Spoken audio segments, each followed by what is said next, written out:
Un ben ritrovati cari telespettatori, un'altra puntata in esterna, puntata dello Scrigno, la facciamo alla luce del giorno e lo facciamo dedicandola a una grande tradizione che è quella dei calendari. Voglio iniziare con una realtà della Bassa Friulana, sono con il dirigente dell'Istituto Comprensivo Università Castrense di Tor Viscosa che assieme al vice sindaco, ma lo coinvolgerò così me la presenta lui, dirigente. Intanto ben ritrovato. Grazie a voi.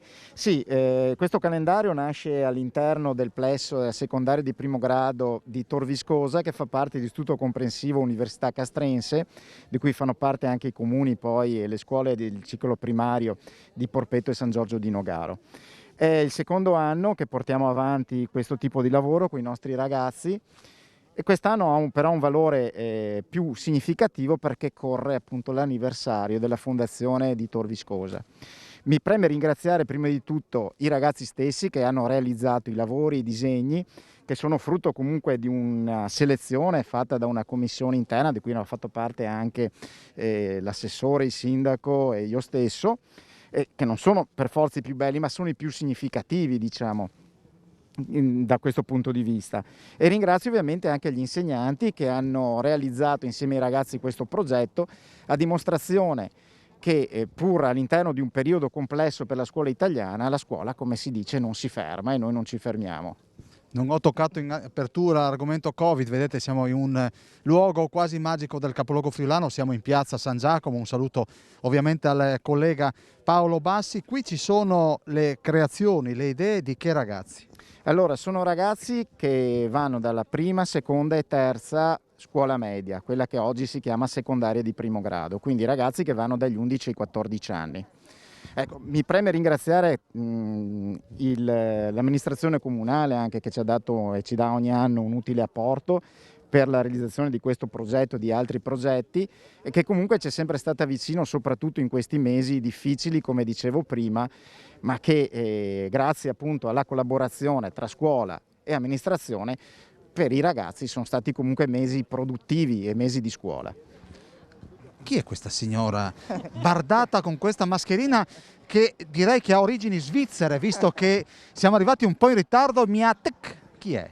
Allora, il vice sindaco appunto del comune di Tor Viscosa, la dottoressa Maria Concetta Mosanghini, con cui abbiamo, credo, ormai in questi 2 anni in cui io sono dirigente scolastico, un rapporto non dico quotidiano, ma quasi, insomma.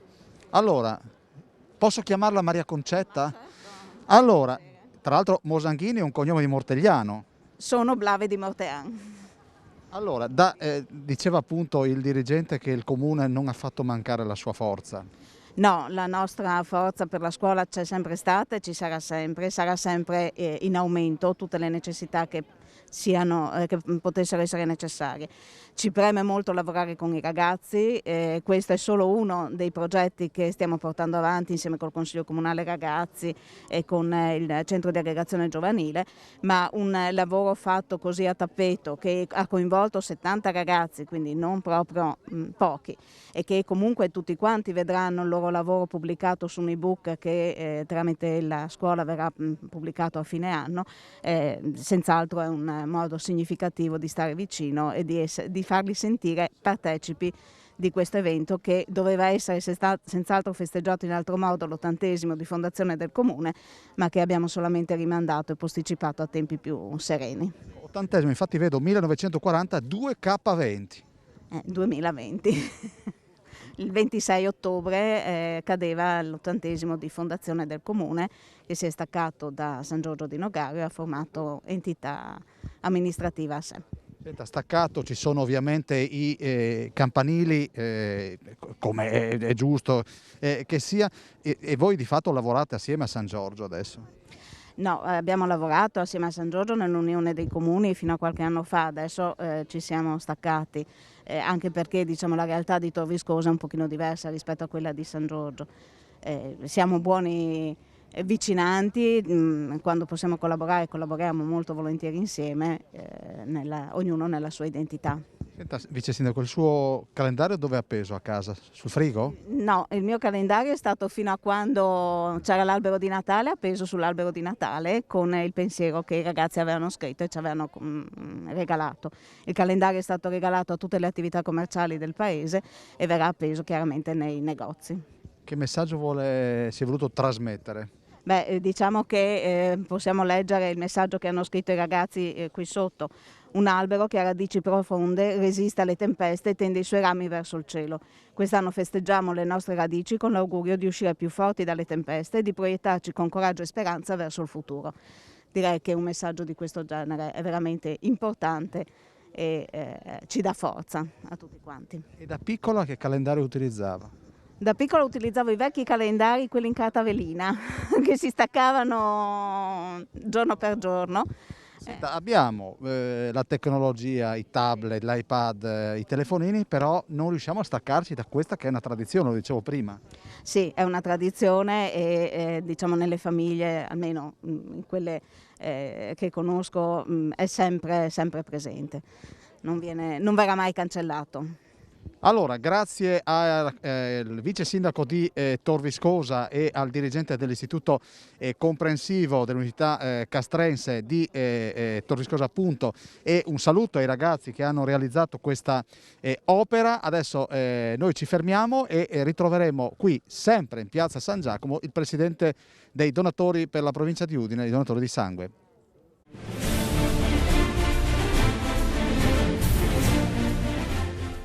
Abbiamo cambiato un po' l'inquadratura, siamo sempre a Udine, conosciamo un po' più da vicino non i donatori di sangue, che li conosciamo molto bene, ossia nella persona di Roberto Flora. Intanto dobbiamo dire, Flora, quanti donatori rappresenta? Beh, sono oltre 50.000 i donatori iscritti alla nostra associazione sul territorio della provincia di Udine. Il calendario, di fatto lo fate sempre stretto e lungo? Sì, perché è una forma diciamo utile e si può appendere in qualsiasi stanza, sia grande che piccola, ed è anche rappresentativo. Ogni mese dà un messaggio diverso sulla donazione, anche perché la nostra donazione dura tutto l'anno. Che messaggio avete voluto lanciare? Allora, innanzitutto quest'anno abbiamo un'immagine nuova. Questa è un'immagine creata da un giovane, Patrizio Della Rovere, che è grafico, ha voluto rappresentare con questo cuore, questa freccia, il mondo dei giovani che automaticamente raggiungono il cuore, l'obiettivo del senso della nostra donazione. Allora, con il Covid di fatto si può prenotare e annotare la propria donazione proprio su questo calendario? Assolutamente sì, poi all'interno delle pagine ci sono anche dei momenti in cui vengono rappresentati il compito e il lavoro che fanno questi giovani all'interno del nostro territorio, delle nostre sezioni, ma soprattutto ci sono momenti anche importanti che ricordano i mesi in cui c'è più bisogno della donazione, soprattutto l'estate, ecco, e invogliare anche le nuove generazioni a far parte del nostro mondo, delle nostre associazioni e delle nostre sezioni territoriali. Questo è lo scopo, questo calendario. Flora, come si fa a rendere il calendario un po' più accattivante e diverso dall'anno precedente? Beh, intanto noi chiediamo a tutte le nostre sezioni, a tutti i nostri associati di inviarci delle immagini o dei pensieri. Da gennaio a giugno li raccogliamo tutti e poi dopo studiamo il calendario che dovrà uscire l'anno dopo. Ecco, il messaggio viene direttamente dai donatori, questo è importante. Quant'è che si fa il calendario? Ma sono 2 anni veramente che abbiamo pensato questa soluzione, anche perché abbiamo detto come possiamo trasmettere il messaggio giorno dopo giorno a casa delle famiglie. Avere un calendario appeso ci ricorda anche questo messaggio importantissimo. Con il Covid le donazioni a che punto sono arrivate? Ma sono bene le donazioni del Covid, ci sono molti donatori che chiedono informazioni su questo tipo di donazione, anche quella del plasma, soprattutto che sappiamo benissimo che è diventato veramente essenziale, fondamentale per la cura di tante malattie, ma soprattutto per far sì che anche questi malati, sperando che questa cura sia veramente efficace, il nostro dono è quello di allungare il braccio ogni giorno e sempre rivolto verso queste persone qua. Come è cambiato il modo di donare, Roberto? Beh, è cambiato tantissimo, soprattutto negli ultimi 5-6 anni. Non dico che è entrata un po' la burocrazia nel mondo associativo, però un certo ordine è stato messo. La donazione ormai è solo programmata, ovviamente per diciamo, anche programmare l'utilizzo del sangue, ma è importante anche far sì che questa donazione sia ogni giorno, che arrivi agli ospedali, ogni giorno ci sono i malati che attendono il nostro dono. È importantissimo soprattutto continuare a mantenere alta l'attenzione, perché se nella nostra regione siamo a una natività quasi a zero, ci sono ogni anno tanti donatori che per limiti d'età o problemi di salute escono dal mondo donazionale. Allora dobbiamo far sì che ogni anno la nostra regione sia autosufficiente e aiuti anche le regioni che non riescono ad arrivare all'autosufficienza. C'è questa squadra che deve lavorare, da una parte i volontari, dall'altra il centro trasfusionale. C'è ancora qualcosa da migliorare? Sì, c'è sempre da migliorare. Io direi che adesso in questo momento la parte sanitaria è molto tesa, perché soprattutto in questi periodi qua ci sono tante persone anche che escono, vanno in pensione. Quindi ci sarà un riassetto molto probabilmente di tutto il sistema. Io mi auguro che questa parte, la parte sanitaria, vada sempre a braccetto col mondo delle associazioni, anche perché è importante, i donatori e tutte anche le altre associazioni che collaborano col mondo sanitario hanno bisogno di questa unità di intenti, perché ci si sorregge uno con l'altro e questo dà dei risultati importanti. Andiamo a chiudere. Un pronostico: quante donazioni pensate di riuscire a raccogliere nel 2021, Covid permettendo? Beh, noi l'altro anno si aveva puntato sulla donazione del plasma, abbiamo aumentato di 1760 donazioni di plasma e questo ci fa veramente piacere, anche perché i donatori e le sezioni hanno capito questo messaggio. Noi ci auguriamo di rimanere sui livelli di quest'anno, ma noi alziamo sempre l'asticella, anche perché bisogna vedere un attimino, viviamo la giornata e vediamo come sono le programmazioni, quello che ci chiederanno. Grazie Roberto Flora. Vedete che quando Flora parlava di donazioni e volare alto, non eravamo in a piazza San Marco, ma siamo in piazza San Giacomo. I colombi ci sono passati in alto e c'è stato questo volo radente. Chiedo al nostro Paolo Bassi di chiudere subito, e alla mia sinistra ci sono già altri rappresentanti dei calendari che fra poco vedrete durante lo scrigno. Tra poco.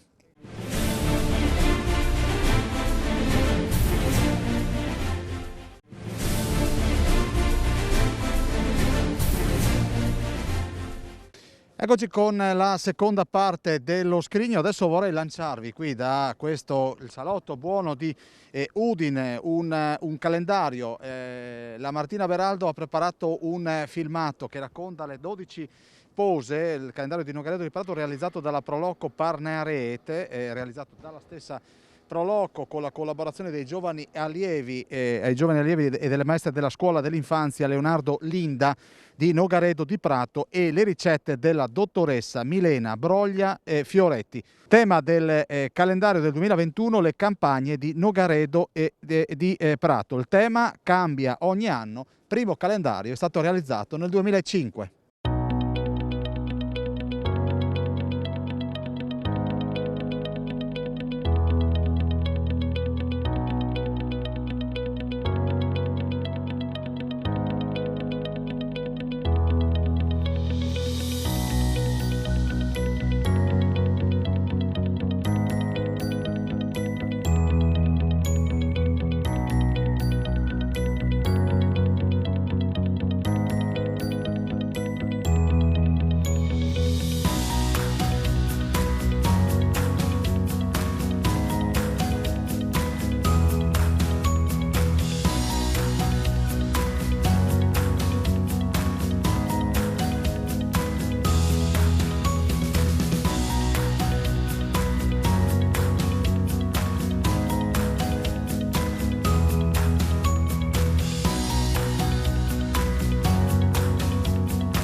Una nuova angolatura di piazza San Giacomo è la nostra scenografia naturale di questa puntata dello Scrigno. Saluto l'assessore alla cultura per il comune di Tarcento, Folador, che ci presenta un calendario che vuole celebrare qualcosa del quale abbiamo già parlato nel corso degli anni, ma è una tradizione che si rinnova nel tempo, Folador.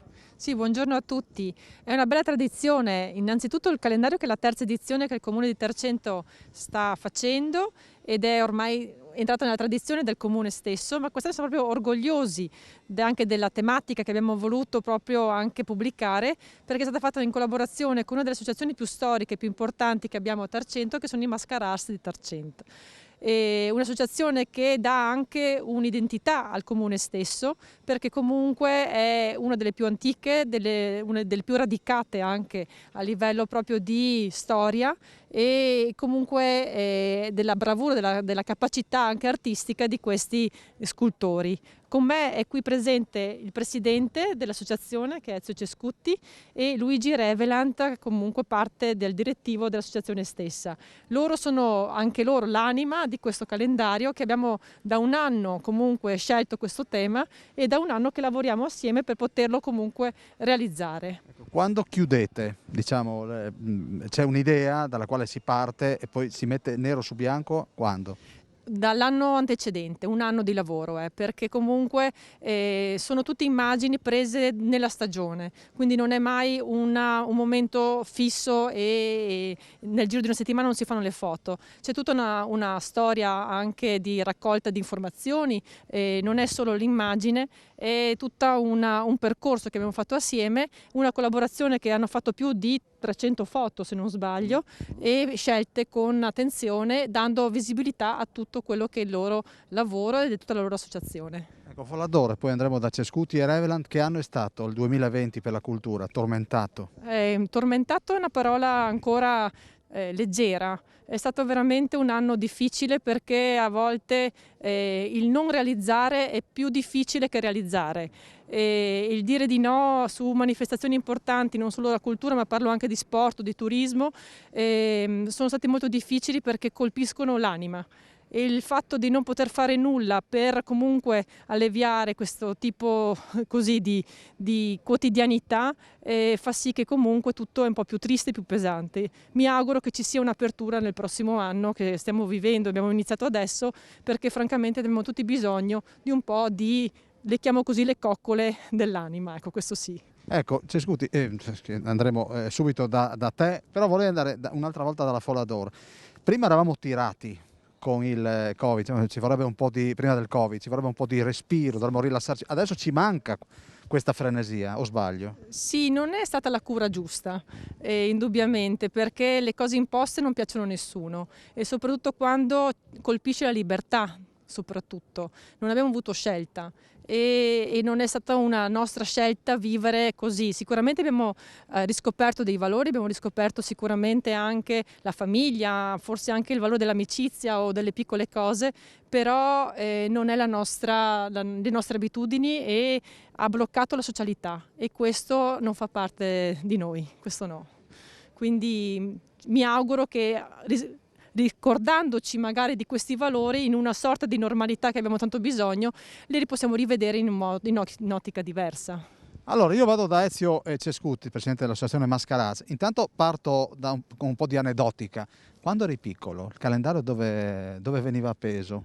Io quando ero piccolo ero in Carnia, di conseguenza era un po' differente, no? Le case erano un po' differenti sicuramente, ma comunque venivano sostanzialmente in Carnia, c'era un'immagine così diciamo religiosa e vicino all'immagine religiosa veniva messo il calendario, ovviamente, perché era molto legato, le due cose erano molto legate, no? Ecco, parlando con persone della bassa friulana mi dicevano ma a cosa ti serviva il calendario? Qualcuno diceva ma quando dovevi piantare determinate cose nell'orto? Certo, o quando c'era qualche, come dicevo prima, qualche funzione religiosa, qualche cosa. Quando tornavano gli uomini dal lavorare all'estero e quando ripartivano, che questa forse era la cosa più piacente e più dolente di tutto, ecco. Tra le mani che cos'hai? Tra le mani ho una maschera praticamente, un Tomat, che è il nome delle maschere di Tarcento, perché la nostra associazione, come poi Luigi vi dirà in maniera molto più importante, perché lui è molto legato a queste cose. Allora, queste sono maschere che noi praticamente facciamo, si chiamano Tomat, e avevano un compito specifico.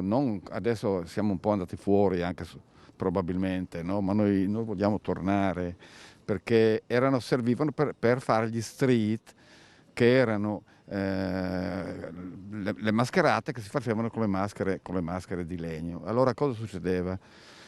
Ti anticipo magari un attimino sull'emigrazione, ecco, quando rientravano gli uomini dall'estero, perché rientravano in novembre e ripartivano poi in prima primavera, le prime cose che facevano, lavoravano per mettere a posto e poi facevano la maschera per fare gli street.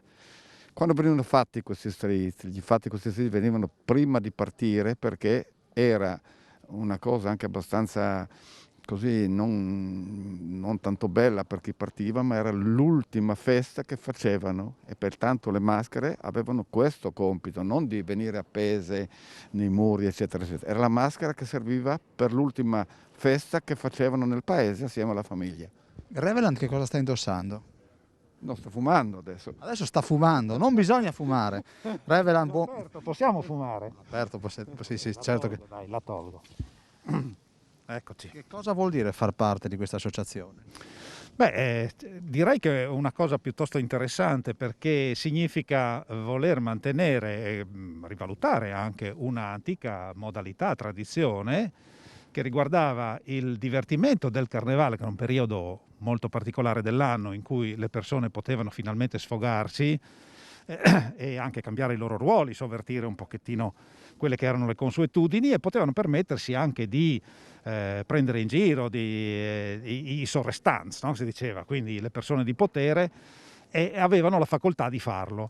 Queste maschere nascondevano la faccia e quindi non si sapeva chi c'era dietro, e questo naturalmente dava quella libertà necessaria in quel periodo lì per potersi effettivamente sfogare. Ecco, i sorestans, insomma, i potenti, insomma, ultimamente ne avete preso in giro qualcuno o no? Sempre prendiamo in giro chiaramente il sindaco, gli assessori, oppure i personaggi più in vista del paese, no? Può essere anche un sacerdote particolare, oppure anche persone comuni. Abbiamo fatto nelle scenette satiriche che facciamo ogni anno da una ventina d'anni a questa parte, noi prendiamo in giro non soltanto i sorrestanti, ma alle volte anche le nostre stesse caratteristiche, no? Le nostre debolezze o le nostre, quando crediamo di essere superiori anche alla natura o qualcosa. Insomma, abbiamo fatto diverse scenette interessanti. Allora, a Revelant ho ancora 2 domandine da fare, quindi andiamo in pubblicità e torniamo qui con la terza parte dello Scrigno, qui da Piazza San Giacomo a Udine.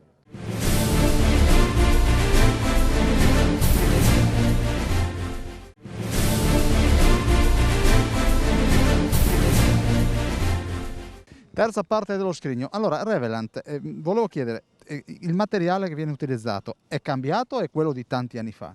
Ma direi che è quello di tanti anni fa, perché è il legno che si trova dalle nostre parti. Questo è tiglio, ma potrebbe essere la venchiaresse, cosiddetta anche lontano.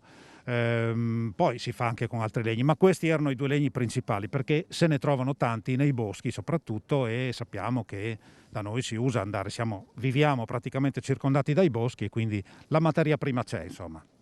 Quando hai iniziato a coltivare questa passione? Io ho cominciato a interessarmene un po' casualmente negli anni '80, quindi ormai sono passati più di 30 anni, e devo dire che al tempo questa tradizione era sostanzialmente scomparsa. C'erano alcuni anziani che ancora avevano delle maschere in casa, qualcuno raramente ne faceva ancora. C'era Sergio Micco di Samardenchia che era l'unico attivo praticamente, e da lì, con questa curiosità, questa passione per questo manufatto particolare, e soprattutto perché mi ricordavo di aver visto alle elementari una di quei cartelli che si usavano in classe, dove c'era la regione Friuli Venezia Giulia con diversi disegnini sopra, con le cose caratteristiche, non so, a San Daniele il prosciutto, e ricordo di aver visto che vicino a Tarcento c'era una maschera di legno, cosa che praticamente più tardi io ignoravo già esistesse.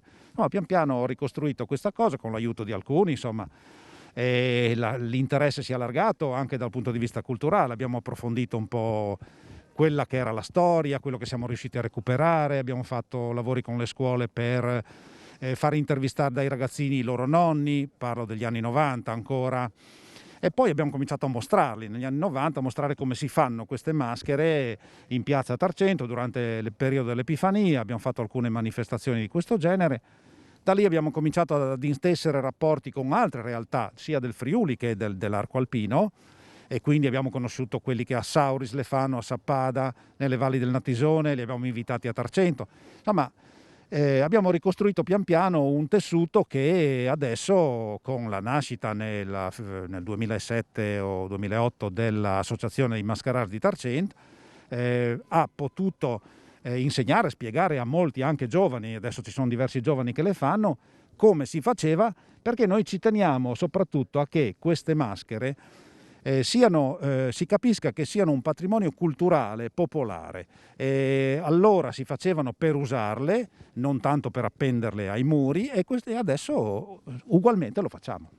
Andiamo a chiudere perché c'è un ringraziamento che il Presidente vuol fare. Abbiamo rubato quello che dovevo dire io sul fatto cioè la nostra associazione adesso vuole un attimino che queste cose che si facevano una volta si possono continuare a fare, ma seguendo un attimino quello che è anche il paese, quello che succede, eccetera, eccetera, no? Per fare questo ovviamente ci vogliono qualcuno che contribuisca o che sia solidale con noi, e nel comune di Tarcento abbiamo trovato sinceramente, perché anche loro seguono tutte queste cose qui, no? Capisci? La storia e tutte queste cose del paese, e noi intendiamo andare avanti con loro, che loro ci seguono, andare avanti e continuare così, insomma. Ecco. Grazie Cescutti, grazie a Revelant e grazie alla Folador.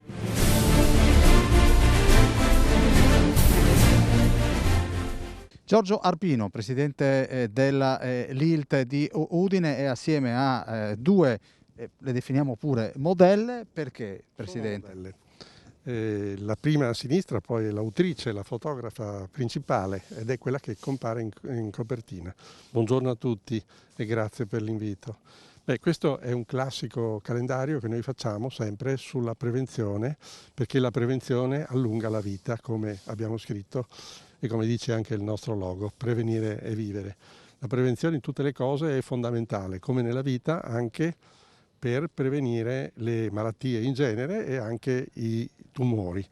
Però quest'anno siamo alla 9ª edizione del calendario e sta andando molto bene la distribuzione di questo calendario, che è una piccola forma di autofinanziamento, perché è dura, perché dobbiamo spendere anche noi per andare avanti, anche se facciamo visite e operiamo gratuitamente per tutti. Mi farebbe piacere quest'anno cedere la parola direttamente a Simonetta Menta, che è l'autrice e la mente di questo calendario. Adesso andiamo dalla signora Menta. La LILT, diciamo, di che cosa si occupa? La LILT, Lega Italiana, è un'associazione, Lega Italiana per la lotta contro i tumori, diffusa in tutto il territorio nazionale, provincia per provincia o zone provinciali, e cura dal 1922 la prevenzione dei tumori, perché i tumori si possono anche prevenire, non è come tutti pensano. Uno stile di vita sano, non fumare, non bere, fare movimento, mangiare nel modo giusto, equilibrato, eccetera, previene, fa in modo che il tumore trovi poco terreno per crescere. Vorrei allora a questo punto fare un'osservazione. Oggi siamo nella piena pandemia del Covid. Il Covid ci ha portato un notevole numero di morti, però se li rapportiamo nei 10 mesi a giorno sono circa 250 morti al giorno. Ricordiamo che per il tumore ce ne sono 493 al giorno stabili. Di Covid si può ci si può curare, si può anche non prendere. È più difficile col tumore, perché il tumore non si prende per contagio. Ecco, vorrei lasciare la parola a chi... Questo ci fa riflettere. Vado da Simona Menta. Vorrei che rifletteste tutti, proprio abbiamo una pandemia di tumore, ma è da anni che ce l'abbiamo. Noi vorremmo che fosse, con tutto rispetto per il Covid, con le vaccinazioni, non c'è un vaccino contro il tumore, ma c'è uno stile di vita. Allora, intanto Simona Menta, le chiedo come è stato costruito questo calendario. Allora, questo è il terzo calendario che faccio insieme a delle mie amiche e compagne di viaggio, mi piace pensarle così, perché sia io che loro siamo state ammalate, e alcune lo sono ancora, di queste ragazze, stanno combattendo in questo momento ancora contro la malattia, altre invece come me sono fortunatamente guarite, quindi questo calendario vuole essere il successo della prevenzione. La prevenzione funziona perché io mi sono accorta di essere ammalata tramite uno screening di prevenzione, quindi vogliamo raccontare il successo della prevenzione, è nata così l'idea. E quindi io devo ringraziare queste amiche e compagne di viaggio che sono quindi non solo modelle, ma sono veramente testimoni del successo della prevenzione, che voglio citare per ricordarle, che sono Mirella, Elisabetta, Marica, Daniela, Barbara e Veronica, che è qui con me. Veronica e lei, e che si sono prestate con ironia, con simpatia, con disponibilità, si sono donate al mio obiettivo e io ho cercato di rubare a ognuna di loro un pezzettino di anima, ho cercato di rubare qualcosa che loro mi hanno donato e sono diventate le immagini di questo calendario. Posso chiedere, lei è guarita di cosa? Ho avuto il tumore al seno 9 anni fa, quasi 10, quindi me ne sono accorta con un semplice controllo e da lì è iniziato un calvario, diciamo, che è durato un annetto di terapie abbastanza pesanti, quindi ognuna di noi poi ha la sua storia e fortunatamente insomma sono guarita. Ecco. Lei è presente in che mese del calendario? Io sono presente sulla copertina.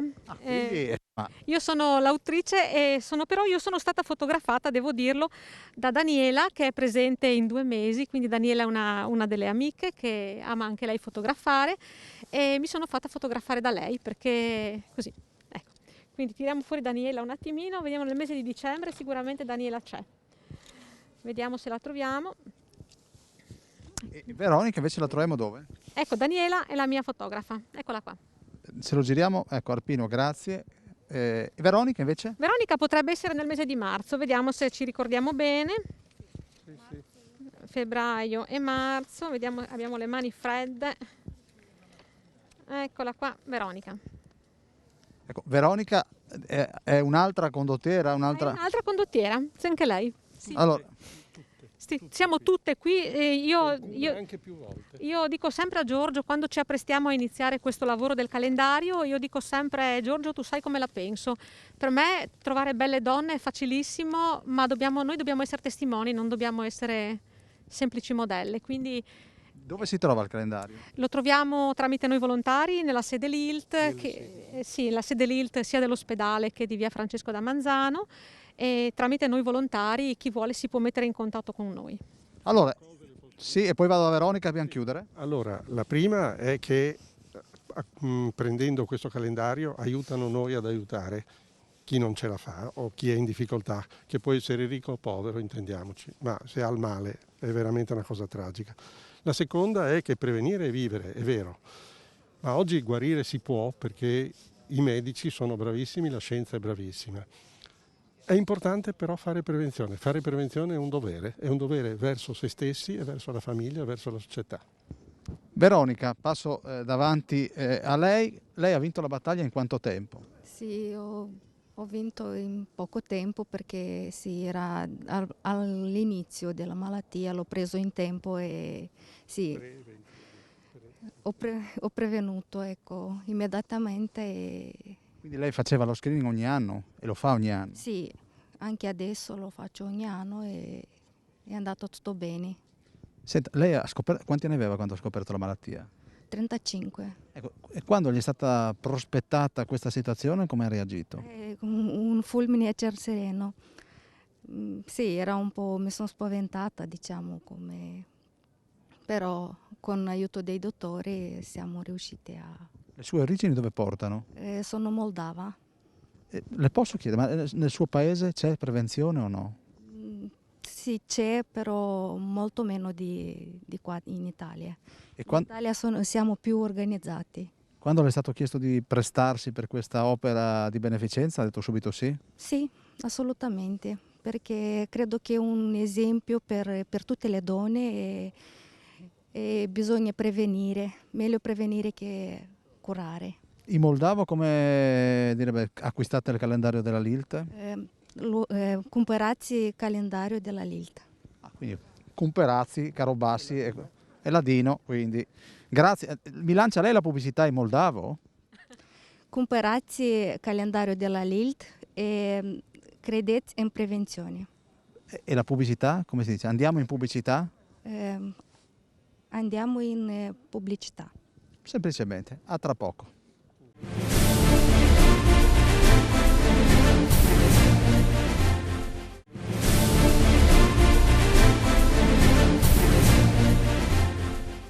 Ada Iuri, assessore alla cultura per il comune di Lignano, ma hai anche altre deleghe, attività produttive. E attività produttive e l'istruzione, che è il mio ambiente naturale, insomma. Siccome a Lignano c'è tanta acqua, qui non c'è l'acqua, perché se ci tuffiamo, Ada, ci facciamo anche del male. Ci tuffiamo in quello che è il calendario. Avete cambiato un po' il tema in corsa perché 2020 non era questo gran bell'anno, no? Allora, è il primo calendario che il comune di Lignano dedica alla città. Era nato come riflessione seria e di impegno riguardo agli eventi e ai non eventi del 2020. E il 2020 è stato per Lignano un anno di vera sofferenza, insomma. Lignano è rimasta molto chiusa, molto silenziosa, molto riservata ai lignanesi. Abbiamo sì potuto scoprire le bellezze del territorio, la ricchezza di ciò che ci circonda, ma abbiamo avuto tanta nostalgia degli abbracci, dell'esuberanza, della frizzanteria dei turisti, dei visitatori, anche di chi viene a Lignano solo per una passeggiata, insomma. Allora abbiamo modificato il progetto originale e invece di riflettere su ciò che è successo nel 2020 abbiamo detto prospettiamo un futuro bellissimo, smagliante per il 2021. E il calendario del comune, che il comune regala ai residenti o agli ospiti che vengono, eccetera, è dedicato non solo alle bellezze del territorio, ma anche a quello che succede mese per mese. Per cui ogni mese è un'immagine, riporta un'immagine dedicata a ciò che potrà succedere, alla ricchezza di quel mese, alla sorpresa che quel mese riserva alla città. Sono tutte fotografie e i fotografi sono i grandi del Fotocine Club di Lignano, un'associazione che ha disegnato attraverso la fotografia la storia, la tradizione, i personaggi della città, e dove non trovavamo fotografie del Fotocine Club siamo andati a pescare, diciamo così, nell'archivio del comune. Per cui ne è nato un prodotto gradevole, abbiamo accompagnato ogni immagine con alcune parole così di dedica, parole di tenerezza, ecco, nei confronti di chi abita Lignano e di chi ama la città. È difficile però essere ottimisti dopo un 2020 dal quale siamo usciti con le ossa rotte. Io per esperienza personale devo essere ottimista, perché altrimenti non saresti qui a intervistarmi. Per cui dico che il mare raccoglie le emozioni e le sensazioni degli uomini, le porta lontano e l'onda ti restituisce la voglia di provare di nuovo, di cominciare. Mi sei diventata una poetessa, è una poesia questa. Forse chi vive al mare respira questa forza continua, ma soprattutto costante, nell'abbraccio del mare, nel disastro, nella mareggiata, nel furto che il mare porta alla spiaggia per l'arenile, e però anche della capacità di accompagnare ogni azione della vita con questo rumore di sottofondo, insomma. Ecco, mese a mese, possiamo spiegare, visto che abbiamo comunque a disposizione anche in formato elettronico la prima pagina. Sì, perché ho i guanti che non arrivano. La prima pagina che cosa vuole raccontare? Sì, forse ti va meglio, così lo apriamo con più agilità. No, commentami la prima pagina, proprio la copertina. No, la copertina non ha bisogno di essere, cioè la forza di Lignano viene dall'azzurro del mare e dall'oro della sua sabbia, insomma niente di che, voglio dire, è una cosa abbastanza nota. Nel mese di gennaio abbiamo riportato quello che poi è stata una sorpresa al contrario, cioè il falò della Befana del 6 gennaio 2020 di fronte a Terrazza Mare con una folla incredibile. Io non solo verso Paolo, tanto noi abbiamo le immagini. E in pratica questo fuoco così dritto, così perpendicolare al destino degli uomini doveva suggerire un anno pieno di meraviglia. E vabbè, insomma non ha rispettato gli impegni che aveva così garantito quella sera. Poi il mese di febbraio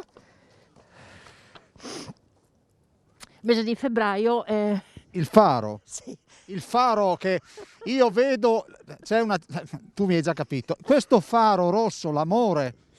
Questo faro rosso diciamo che è una luce, non è neanche un faro, è una luce della bocca di porto che collega la laguna con il mare o il mare con la laguna. Quindi ha un senso di molteplici aspetti. Prima di tutto è una luce, quindi accompagna i naviganti in una direzione sicura. Il faro è l'ultimo diciamo lembo di questa penisola, di questa lingua di terra che sta tra le grandi montagne, le grandi pianure, la terra di mezzo del Friuli Venezia Giulia verso il mondo, per cui è diventato un luogo iconico, rappresentativo, romantico, di sogno, di musica, di poesia. E dove vai quando sei disperato a Lignano? Vai al Faro Rosso, insomma. Quanto conosci Lignano? Benissimo. Sì, voglio molto bene a Lignano. Si capisce. Quel faro è da quant'è lì? Questo è quello nuovo. Poi ce n'è uno un po' più vecchio che è del 1928. Questo è stato realizzato un po' di anni fa. Si voleva abbattere quello vecchio, ce l'abbiamo fatta e li abbiamo tutti e due. Ada, ti chiedo, abbiamo commentato due delle immagini del calendario, dove si può trovare? Allora, è destinato ai residenti. Nel giornale, diciamo, nel fascicoletto che abbiamo regalato ai residenti come amministrazione comunale per raccontare le avventure che abbiamo vissuto insieme, e ce n'erano tante lo stesso anche nel 2020, c'è un foglietto. All'interno di questo fascicolo trovi il foglietto che ti dice: vuoi il calendario? Vieni in comune, noi te lo regaliamo. Bellissimo, quindi è un'opera pro cittadini di Lignano, che sono circa 5.000. Diciamo che 6.600 circa, però non tutti vivono tutta la stagione, tutto il loro tempo a Lignano. C'è qualcuno che va a fare la stagione da qualche parte, comunque diciamo 6.600 circa. Ecco, mi piace in questa trasmissione raccogliere i ricordi. Il tuo primo bagno da piccolina? No, veramente.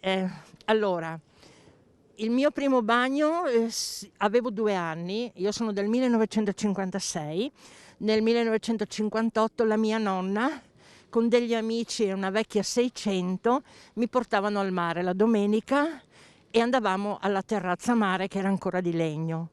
Poi quando di anni ne ho avuti 5, nel 1961, ho cominciato la mia permanenza estiva in colonia. Quindi dal 1961 tutte le mie estati sono state lignanesi. Posso dirti dove si fa meglio il bagno, dove l'acqua è più azzurra che in altri posti, e posso dirti, se verrai a Lignano un giorno e avrò il piacere di incontrarti, dove si ascolta e si annusa il profumo della resina. Grazie Ada, grazie. Mi sei molto piaciuta perché ci hai portato col pensiero a Lignano. Poi, questa però dicembre, mostriamolo Ecco, questo. dicembre abbiamo voluto mettere queste immagini del presepe di quest'anno ed è la scena del buon samaritano. Le parole dicono così: un samaritano che era in viaggio lo vide e ne ebbe compassione. È uno dei tanti messaggi di accoglienza e di solidarietà che la sabbia modellata da mani esperte dedica al cuore di tutti noi. Poi la sabbia tornerà al mare per ancora nuove e infinite emozioni. Questo è un messaggio di speranza. Sì, assolutamente. Calza benissimo con quella che è il momentaccio che stiamo vivendo. Calza benissimo col momentaccio, che secondo me è sempre più momentaccio. Questa è una mia opinione personale. Per cui abbiamo bisogno ancora di più forza, proprio perché non ne veniamo fuori altrimenti. Allora, io chiuderò magari con un minutino di anticipo, voglio fare un pensiero, lo faccio in tutte le trasmissioni, che sia Ore 7, Vicini, Lo Scrigno, un pensiero alle persone che sono guarite dal Covid di Lignano e quelle che magari stanno ancora combattendo con il Covid, e anche ai sanitari dell'ospedale di Latisana, all'ospedale di Udine, che sono in prima linea da mesi ormai. Assolutamente. Allora, alcuni testimoni che sono usciti da questa esperienza di coronavirus restano stanchi nel fisico, restano spesso spossati. C'è qualcuno che mi dice: dopo che sono stato ammalato, il pomeriggio devo assolutamente riposare 2 ore. Io vorrei che questo riposo potesse essere un riposo sereno, un riposo di speranza, un riposo che porta dentro il cuore delle persone un sentimento di riconoscenza per gli operatori e un sentimento anche di calma, di silenzio, di tranquillità, di quella tranquillità che si ha quando si è in vacanza. Grazie all'assessore alla cultura di Lignano, ci rivedremo di sicuro fra non tanto. Noi adesso andiamo in pubblicità e poi torniamo qui ancora con un calendario, ovviamente con Lo Scrigno e ovviamente qui da Piazza San Giacomo a Udine.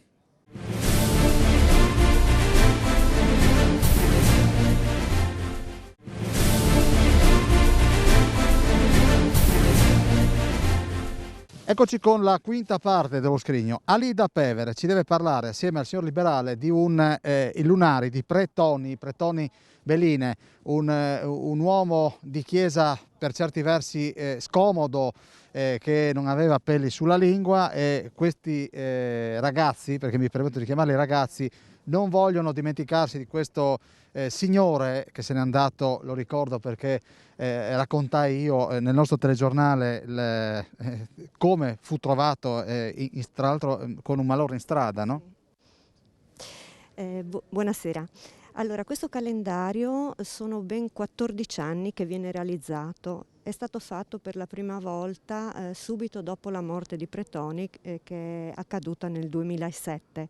Quindi a fine anno del 2007 abbiamo iniziato a fare questo calendario, il calendario dedicato al 2008, dove l'idea è nata da Christian, in quanto Pretoni Beline lui realizzava dei calendari con i bambini delle scuole elementari. Quindi una volta che lui è mancato, lui ha deciso di avere una continuità con i calendari. E quindi il primo calendario è stato dedicato a tutti i pensieri delle persone che hanno avuto per la perdita di questo grande uomo di cultura, sacerdote, ma anche grande uomo, perché nei suoi testi si trova veramente l'umanità portata a livello di persona. Dunque io mi soffermerei sul calendario di quest'anno, sul calendario del 2021. Il titolo che è stato dato è Pensirs par pensassore, perché mai come in quest'epoca che stiamo vivendo, anche di pandemia, ci è rimasto tanto tempo per pensare, no? L'introduzione già un po' raccoglie quello che è l'interno dopo del calendario.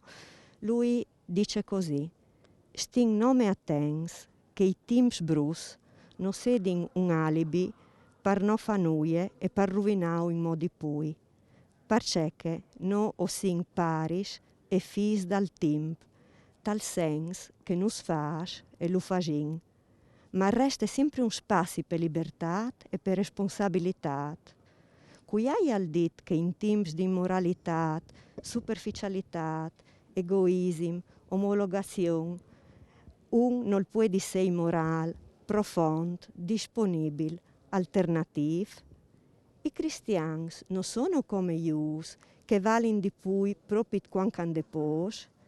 C'è grande occasione allora per in buine e libere di restare fedele a Dio e ai valori e di essere un segnale di speranza d'un mondo disperato e disperante, una stella che luz in un cielo dut fumul. Cioè, sembra che ve l'ha scritta ieri. Lui era un profeta, è stato definito un profeta e quindi veramente ogni volta che si prendono in mano i suoi testi ci si rende conto della grandità dell'uomo. Ed è un aiuto valido anche alle persone che attendono questo calendario ogni anno, proprio un aiuto per vivere la quotidianità. Dove si trova il calendario? Allora, il calendario, dopo lo dirà Christian, in questi anni abbiamo cercato insomma, di distribuirlo tramite gran parte volontariato, ma ci sono anche delle edicole che ci danno una mano nella distribuzione e poi anche delle parrocchie. Quante volte ha discusso con Monsignor Bellina?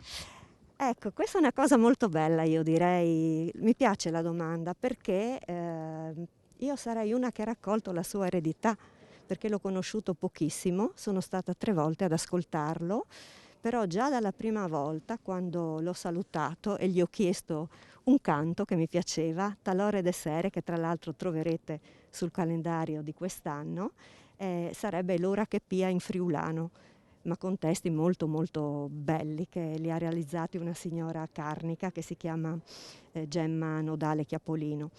Gli ho chiesto questo canto, lui mi ha detto di dula setu, io gli ho detto sui di mails, tu sei signo de fincau, sì. Ma nel suo sguardo, quando lui mi ha guardato, io credo che lui ha fatto la radiografia della mia vita e mi ha colpito. In seguito appunto alla sua morte, quando Christian mi ha chiesto se potevo dargli una mano per fare questo calendario, non ho potuto rifiutarmi, in quanto mi è entrato dentro. Con un semplice sguardo lui capiva le persone. Lui era molto umano e entrava nel cuore delle persone. Però le chiedo, sembrava che non fosse utile alla Chiesa, invece forse...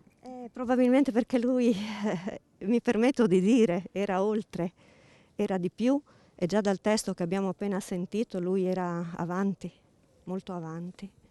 Liberale, non è stato capito?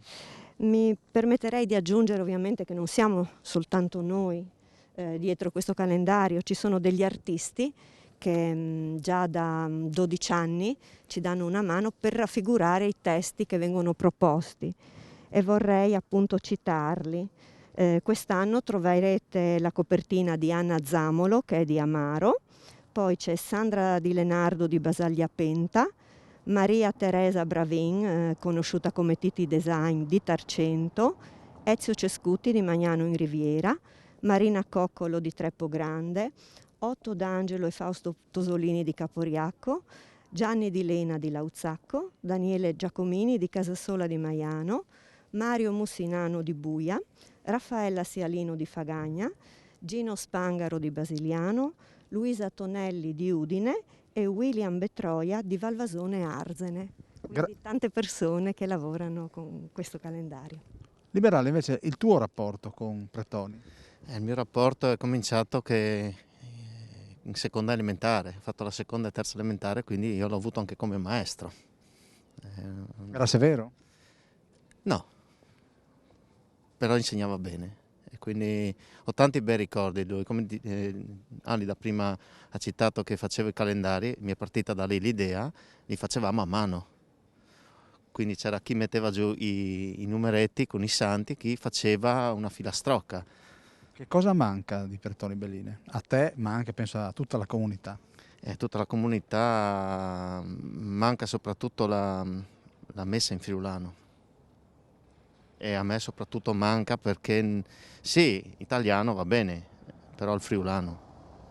Giuliano è tutta un'altra cosa. Senti, in queste 12 pose del calendario, come viene raccontato Pretoni? Viene raccontato con tutta la sua esperienza nel scrivere,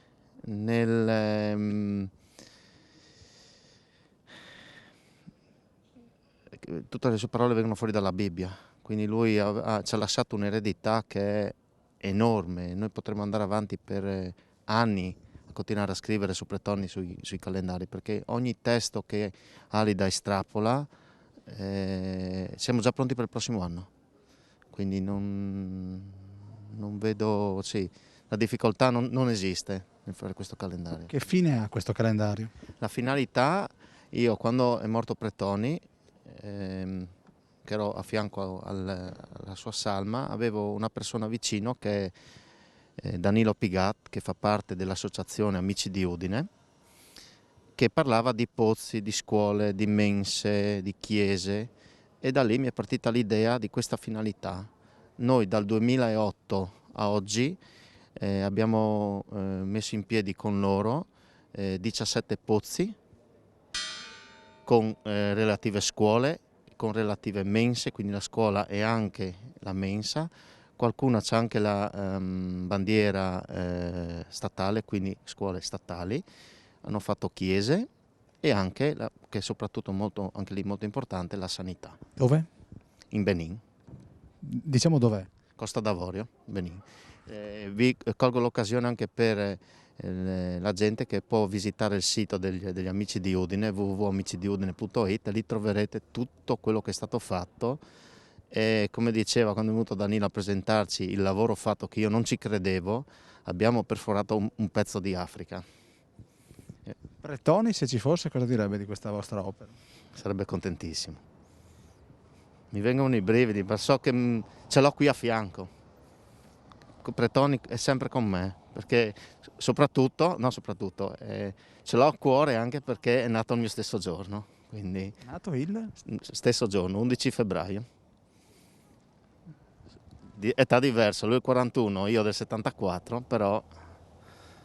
Senti, un insegnamento, una frase che ti è rimasta impressa di Pretoni? Non è una frase, mi aveva sgridato, perché quando lui spiegava la lavagna, quello mi rimarrà sempre, mi guardava, non mi diceva niente e dopo mi diceva: Christian, tu hai il tia sempre tai noi, e come ti apri il diario e tu scrivi 0, Renato 0 mi scriveva sopra. Quella è la cosa più bella che mi è l'insegnamento. Lui si accorgeva con lo sguardo, come diceva Alida, con lo sguardo lui sapeva quello che facevi. Non parlava tanto? No.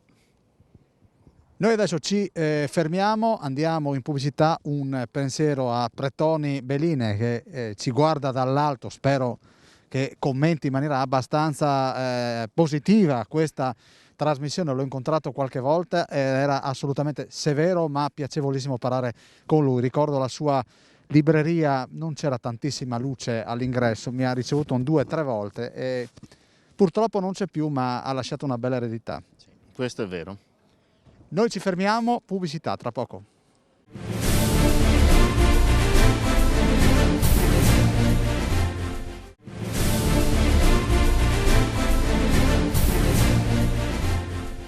Sesta parte della trasmissione Lo Scrigno. L'anno scorso avevamo illustrato il calendario di Magnano in Riviera, quest'anno si è rinnovata la tradizione come per altre associazioni che avete visto sin d'ora. Saluto il sindaco Roberta Moro e le chiedo da quant'è che si fa quest'opera.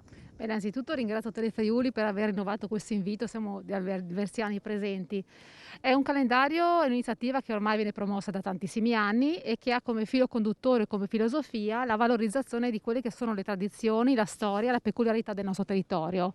E in un momento storico come questo, in cui la pandemia di fatto ci ha confinato le nostre abitazioni e ha limitato le nostre libertà, io direi che ritrovare quella che è l'identità locale è un'importante occasione, un punto di ripartenza anche morale.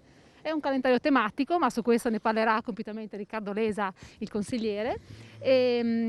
Volevo solo approfittare appunto per utilizzare questo momento per ringraziare coloro che hanno lavorato su questo Lunari 2021, che è un gruppo di consiglieri. Il capitano, possiamo definirlo così, è stato Ezio Bassi, che avrebbe voluto essere presente oggi, ma è un artigiano e il lavoro chiama, in questo periodo diciamo non si può dire di no al lavoro. Lui ha coordinato il gruppo, ha seguito i rapporti con la tipografia. Poi abbiamo Riccardo Lesa, Sabrina Simonutti, Alessandro Revelant, che non lo chiamiamo Alino, quindi conosciuto come Alino, e Alessandra Vidoni.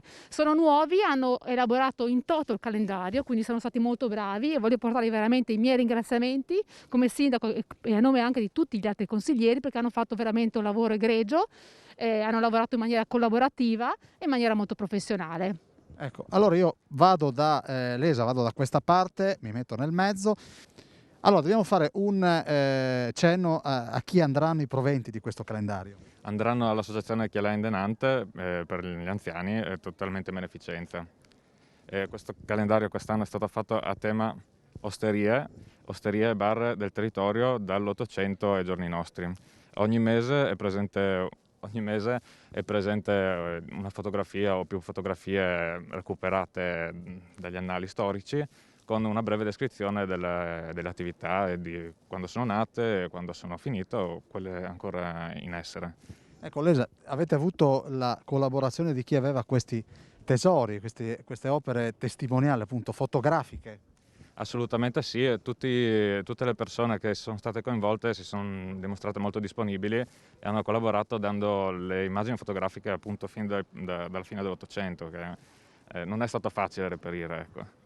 Scorrendo il calendario vediamo che c'erano veramente una cifra di osterie sul territorio. Sì, una volta quando si poteva uscire e aggregarsi c'erano un sacco di osterie, per fortuna. E una cosa che ho scoperto invece io facendo il calendario era, oltre alla briscola e ai giochi di carte, i bocciodromi che adesso si sono un po' persi, invece all'epoca ce n'erano veramente un sacco su tutto il comune e anche nelle frazioni. Luoghi di ritrovo, più luoghi di ritrovo, meno Facebook. Esattamente, più contatto fisico e contatto diretto, aggregazione faccia a faccia. Avete già pensato al calendario del 2022 o? Non ancora, non ancora, ci lavoreremo. Grazie al consigliere Lesa. Deve fare ancora un ringraziamento? Sì, volevo ringraziare anche Alberto Forabosco, che è il presidente della Proloco di Magnano, che ci ha donato l'immagine di copertina. È un'immagine panoramica di Magnano, un'immagine molto semplice che rappresenta il nostro modo di operare, quindi abbiamo scelta proprio per questo. Bene, ringraziamo il sindaco di Magnano Riviera e il consigliere Lesa. Adesso ci fermiamo e vi facciamo conoscere un'altra realtà piuttosto curiosa, tra poco.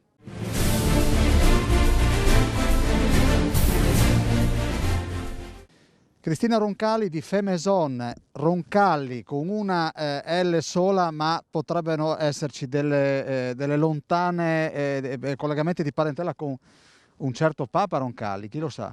Chi lo sa, può essere, non lo so. Le chiedo intanto che cosa ha voluto trasmettere con questo calendario e in più che la vostra realtà artigianale. Esatto, allora la nostra Femeson è una realtà artigianale che è cresciuta nell'arco degli ultimi anni e soprattutto nell'ultimo anno si è sviluppata notevolmente promuovendo la sua idea di sostenibilità attraverso i social. Da qui il nostro calendario che è stato ideato e pubblicato sulla nostra piattaforma Instagram che riporta il nostro cammino fatto in un anno, mese per mese, tramite immagini che sono state scattate alle nostre collezioni nelle diverse stagioni. Diciamo che il concetto chiave di Femeson, del nostro brand, è recuperare antichi tessuti di lino o di canapa dalla civiltà contadina del passato e riutilizzarli, trasformandoli in chiave moderna in diverse creazioni per l'arredo o comunque in arredi anche veri e propri. Abbiamo portato questo nostro progetto anche nelle mostre di alto livello, nelle ville e nei castelli della Toscana, con lo scopo di arredare case e casali con uno stile ecosostenibile e comunque con anche un certo diciamo, ricco di significato storico e diciamo, con eleganza e stile. Senta, il calendario 2021 per cosa si caratterizza? Calendario del 2021, quello che dovremo ancora fare. Beh, diciamo che speriamo che il prossimo anno sia diverso da questo, perché purtroppo con il coronavirus ci siamo ovviamente un po' fermate in queste nostre mostre e attività. E quindi speriamo in una ripresa appunto delle mostre in primis, e poi anche di riuscire insomma ad avere proseguire insomma anche con i nostri contatti che abbiamo preso comunque durante questo 2020 tramite appunto i social, e quindi sviluppare ulteriore lavoro e ulteriori contatti e arredi. Voi siete a Cividale? Noi siamo a Cividale, sì, una piccola realtà. Diciamo che questo progetto è nato dalla mia casa, è stata una mia idea perché ho arredato la mia casa in stile provenzale, inserendo appunto un arredo con tutti questi tessuti antichi che io ho recuperato nei mercatini o comunque da signore che girano l'Europa e che li vanno a scovare. Sì, quindi sì, siamo a Cividale. Signora Roncalli, grazie, in bocca al lupo per questo 2021, che sarà sicuramente migliore rispetto al 2020. Non so perché, ma ho questa sensazione.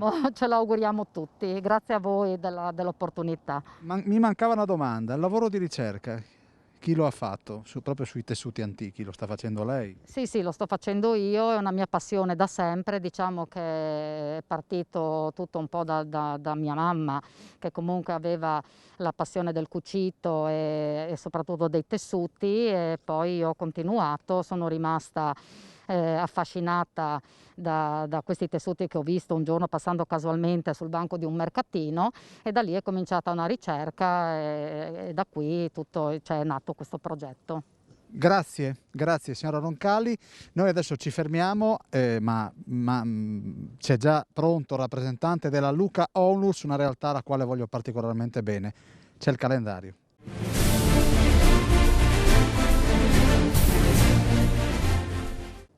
Ed eccoci con l'ultimo calendario che vogliamo mostrarvi in questa puntata dello Scrigno, il calendario della Luca Onlus. C'è il presidente Andrea Muraro che è alla mia destra, lo ringrazio per averci aspettato perché fa abbastanza freddo. Un 2021 che mostra 12 pose. Sì, sono 12 pose con atleti olimpionici e nazionali, insomma, della Friuli Venezia Giulia, che siamo riusciti a coinvolgere, che hanno prestato la loro immagine, il loro tempo e la loro gentilezza veramente per accompagnare i nostri bambini nelle foto e per darci una mano a tutta l'associazione.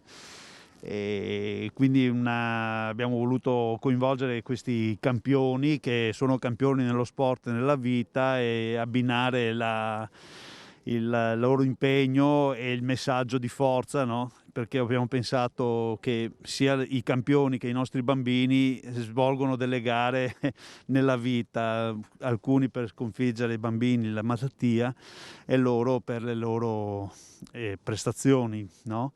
E abbiamo pensato che come loro, gli atleti, hanno bisogno di tutto lo staff che gli sta attorno per crescere, così anche noi come associazione vogliamo stare vicino ai nostri bambini perché possano in qualche modo il prima possibile superare le loro malattie. Muraro, qui ci sono bambini che hanno già vinto la loro battaglia o che la stanno vincendo? Questi sono, ci sono anche in realtà dei bambini che hanno superato la loro battaglia, e in genere insomma quest'anno abbiamo coinvolto bambini delle famiglie vicine a noi che insomma si sono offerti. Però insomma siamo sempre fiduciosi perché seppur ogni mese ci si presentano nuovi casi purtroppo di bambini ammalati delle varie malattie oncologiche, e ci sono anche tante guarigioni per fortuna, insomma la scienza e la medicina fanno passi da giganti, si stanno avendo dei miglioramenti nelle cure, e purtroppo ci sono dei casi insomma che i bambini non ce la fanno, e quindi insomma. Annualmente quanti sono i bambini che si ammalano di problemi di natura oncologica? È un numero di cui, anche se me lo dicono, lo dimentico. perché non mi si fissano in mente certe cose che non sono piacevoli, ecco. E non sono pochi, perché tra noi come associazione seguiamo un po' tutti i centri in regione, a Udine in particolar modo, ma anche Pordenone, il Cro, i vari San Daniele, eccetera, e ci sono casi, e purtroppo insomma ogni mese se ne presentano, insomma, ecco, non è una cosa. Quello che i proventi del calendario serviranno proprio a sostenere la vostra associazione. Sì. Noi come associazione la finalità è quella di sostenere le famiglie che hanno un bambino con malattie oncologiche, e un sostegno economico in primis, poi psicologico, e inoltre sosteniamo proprio anche le strutture sanitarie con acquisto di macchinari o borse di studio per i medici, gli infermieri, insomma. Quindi va direttamente alle famiglie per migliorare le condizioni dei bambini in Friuli, per migliorare la loro situazione, insomma, durante questo periodo di malattia. Presidente Muraro, grazie per la vostra disponibilità, sempre un piacere sostenervi.